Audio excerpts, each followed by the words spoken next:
Culture Conference here in glorious Dubrovnik. It's very sunny outside and it's very warm, so a very warm welcome back to day two.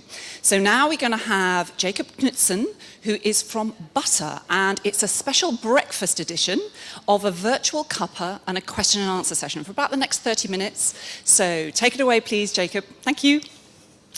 Thanks so much, and thanks so much for having me. Yeah, as was said, my name is Jakob. I'm the co-founder and CEO of Butter, and I'll tell a little bit more about remote facilitation and why we at Butter believe that that is the skill of the future. Very, very excited to be here today. So just a little bit about myself first. I'm Jakob. I'm from Denmark. Started my career at Bain Co as a strategy consultant way back in 2011. Was there for close to 4 years. Moved to Indonesia, of all places, to Jakarta to build out a digital marketing agency there. So was there for close to 4 years as well. Sold it off, and in 2018 I moved back to Denmark and made the jump into founding a startup within game streaming. And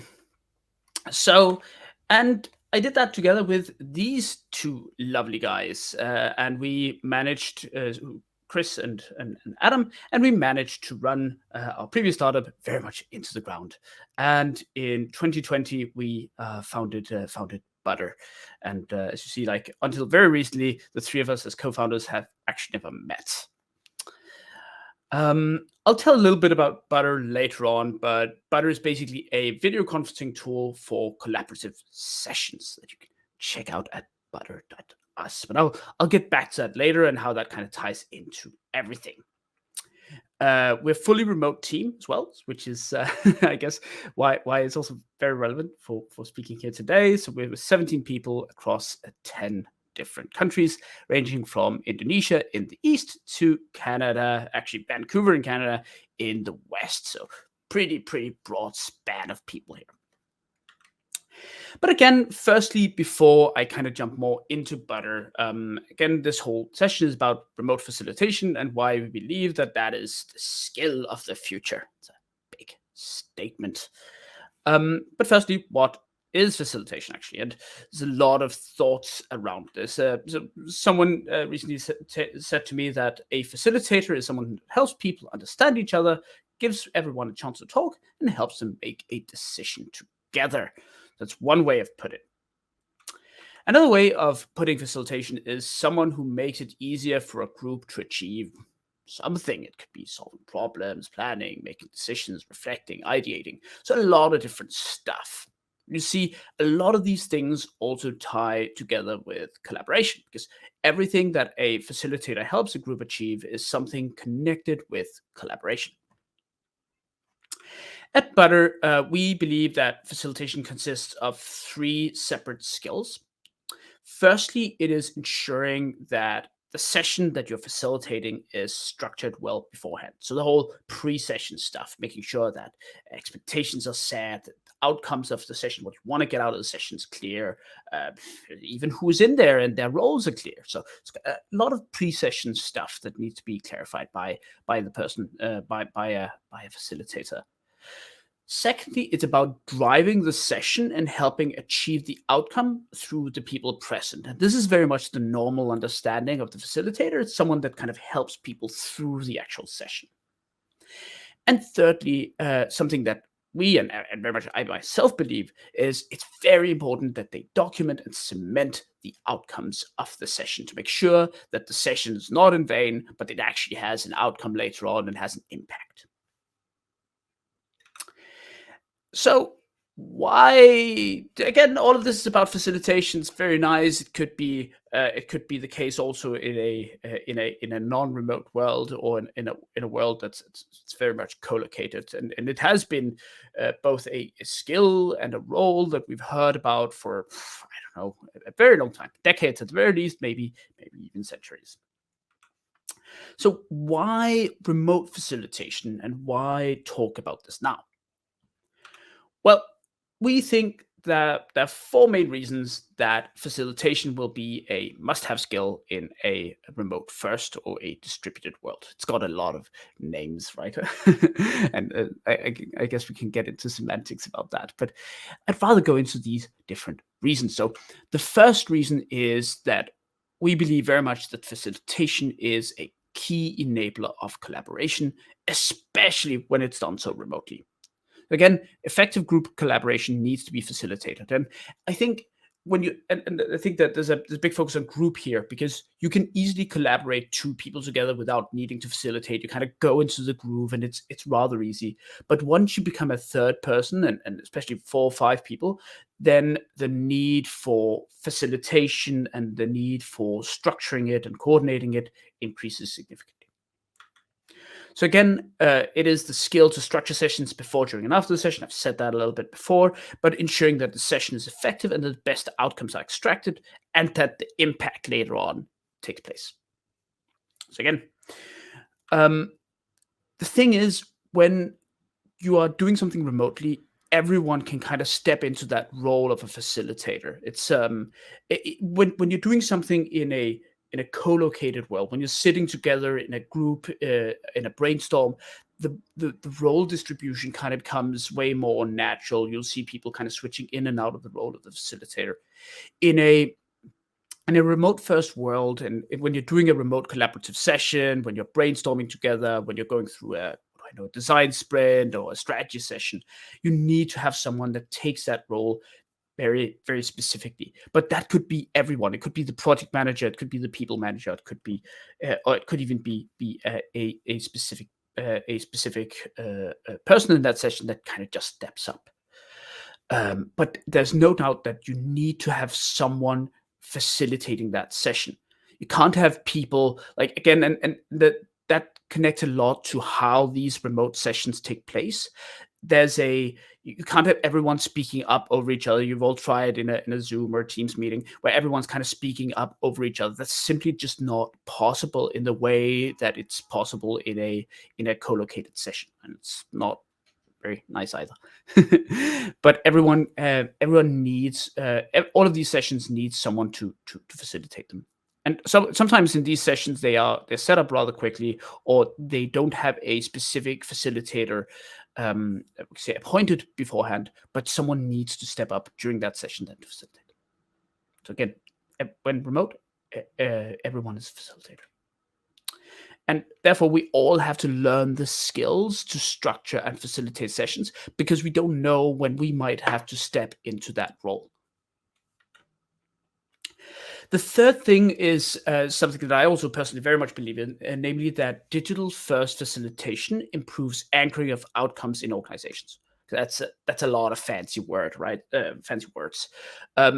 But again, when you're doing something digitally, when you are doing something online, everything is being documented. Like, it could be in a Google Doc, could be in a Miro board, but in many senses, when you're collaborating remotely, a lot of this stuff is automatically documented. Things that wouldn't necessarily be documented when you were working together in person, like decisions or thoughts. So outcomes of sessions are structured and documented per default when you're doing something remotely or digitally. Clear guidelines for follow-ups are often set up, or they should at least very well be set up when you're doing something digitally. So you make sure that the outcomes of each session are documented and the follow-ups are set up. And lastly, you've got roles and responsibilities that are determined upfront. Okay, so that talks a little bit to why we think that the digital first facilitation is actually superior to facilitation and collaboration when you're doing it in the physical sense, because there's just you're forced to document a lot more, and you're forced to ensure that these things actually result in impact and in outcomes. And then a last one, which is a personal belief, and actually something a belief that's very dear to me, and one of the reasons that we chose to start a fully remote company and remote organization, why I personally love working remotely, namely that remote facilitation will flatten the earth. Okay, this is a bit dramatic, I know, but I mean, sounds good, right? But we believe that distributed is very much the future. Work is already becoming increasingly distributed. We're seeing more and more startups like our own, but also larger corporations go at least hybrid or even fully remote. And we believe that many more companies will keep shifting towards a distributed setup where more and more people will be collaborating from different locations. A lot of these will be hybrid, but we also believe that the nature of collaboration needs to be remote first. We've all been in these awkward meetings where, 3 different people, they stick their heads in and try to be on one screen. That's just not the way that you can collaborate. So everyone will need to kind of stick to a remote first methodology when collaborating. And again, in this distributed world, facilitation will be a prerequisite skill for companies to succeed, because otherwise you can't have this remote first style of collaboration succeed. Okay, so again, back to these 4 reasons why we believe that facilitation will be a must-have skill. Facilitation is an enabler for collaboration. When remote, everyone's a facilitator, because you never know when you have to jump into that facilitator chair and facilitate a session. Digital first facilitation improves anchoring of outcomes in organizations, because just the fact they've got stuff documented, you've got clear outcomes there is a big difference, or you're forced to have it, is a big difference compared to the physical setups. And remote facilitation will flatten the earth, because distributed work will become the norm.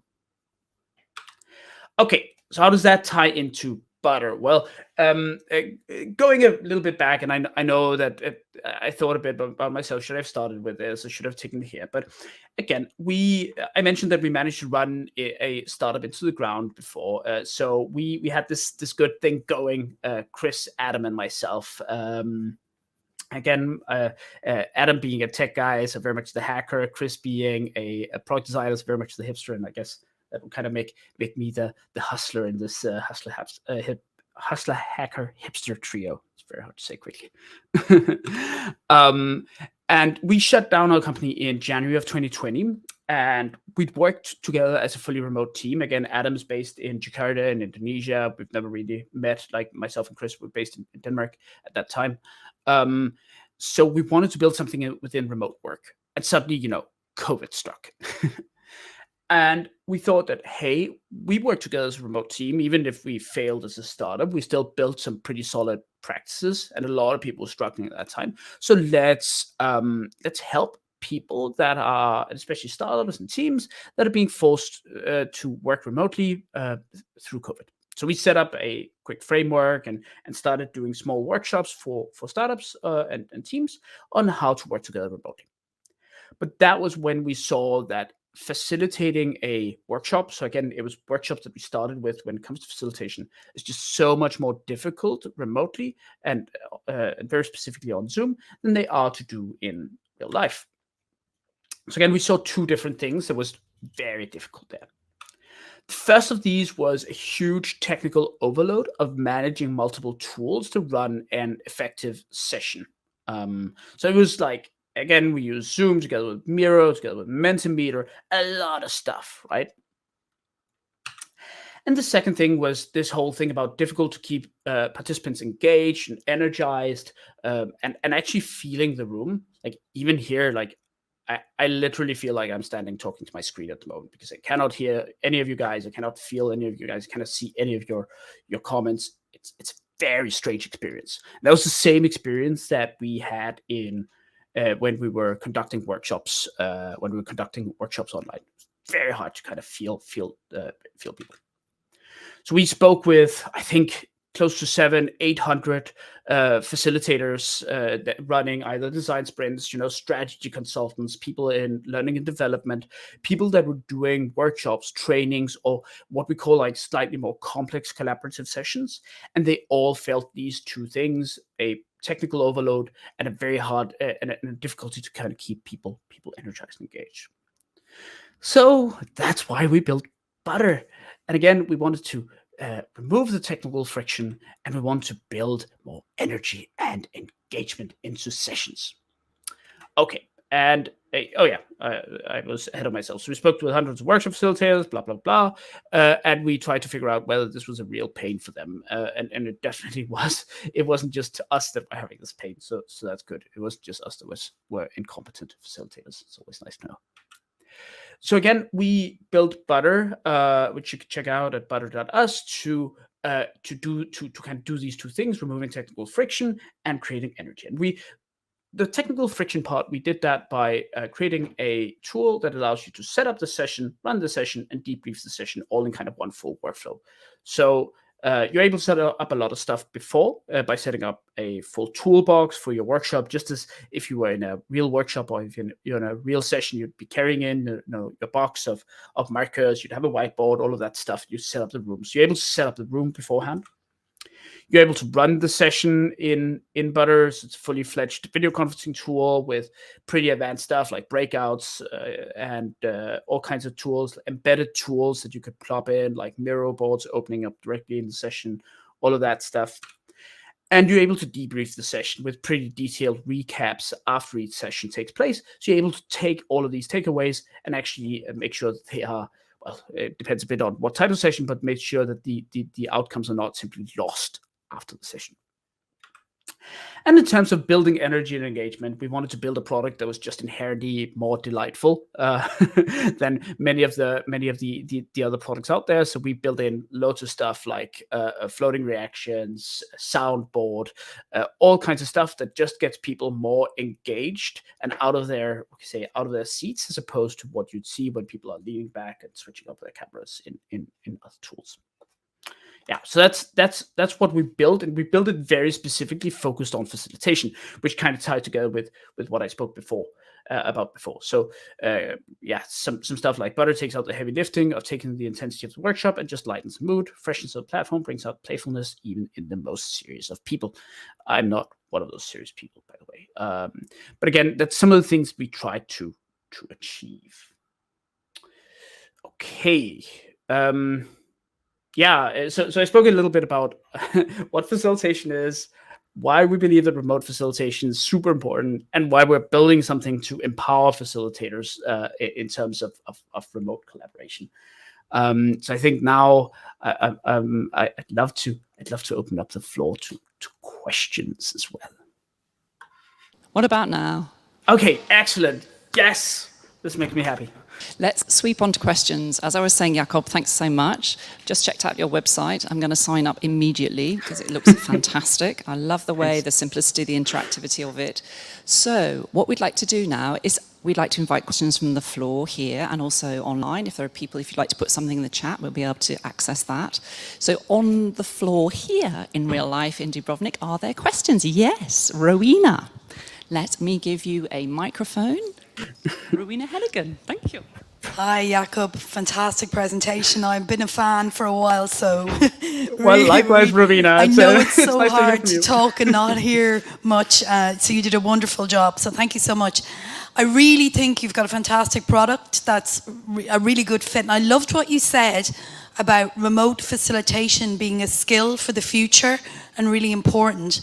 And I think you did use the words workshops, sessions, but how do you think Butter can help for your more day-to-day meetings, which are such a challenge for many remote teams or those in hybrid? So if you could answer that, that would be great.